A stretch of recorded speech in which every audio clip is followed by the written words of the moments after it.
I am pleased to report the surgery went as planned. No problems whatsoever. I was so relieved.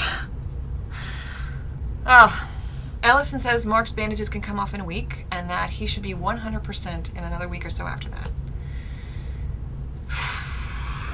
You would have laughed if you'd seen me in there, though. I was so nervous, I had Kunar share a shot of his scotch with me. I think Ellison could smell it in my breath because he kept looking at me strangely, but I didn't say a word. Not that this would matter to Ellison. In fact, I think it actually cheered him up. He would never admit as much, but I have a feeling this procedure was just as nerve-wracking for him as it was for me. Anyway.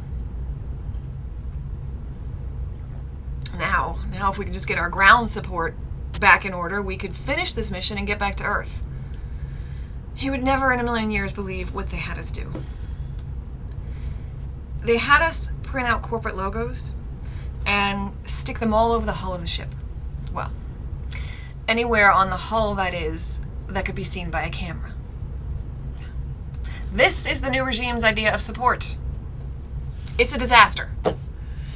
Now the decals are interfering with our sensors and our external weapons. We're having a hard time with the long-range scans, and just when we're close enough to the nebula to need them, we're basically reduced to what we can see out the observation port, unless we go outside. We can see the nebula now, but that's about it. Still, I'm starting to get really excited, Rex.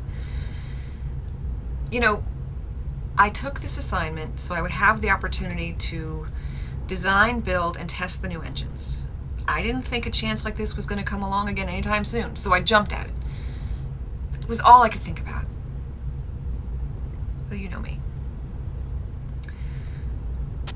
But after all we've been through up here, after having been up here for almost a year, the engines seem like the lowest priority.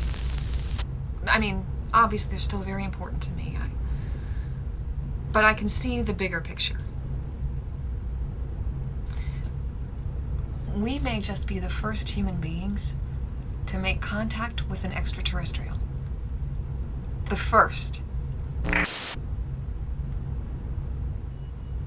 It's almost too big. I can't really wrap my head around it. Stepping foot on board an alien vessel. It makes Mark's surgery look like a walk in the park. What if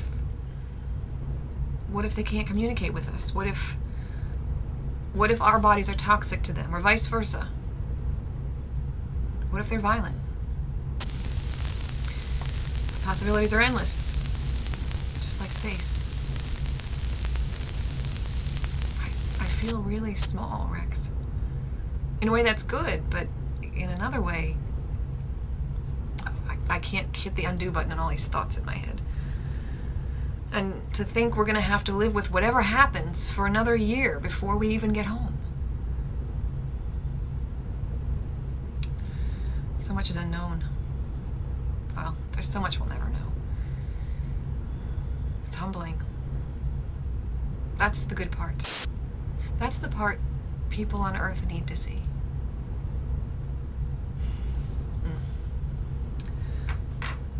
Time to sleep. I can't wait to tell you all about it, love. It won't be long now.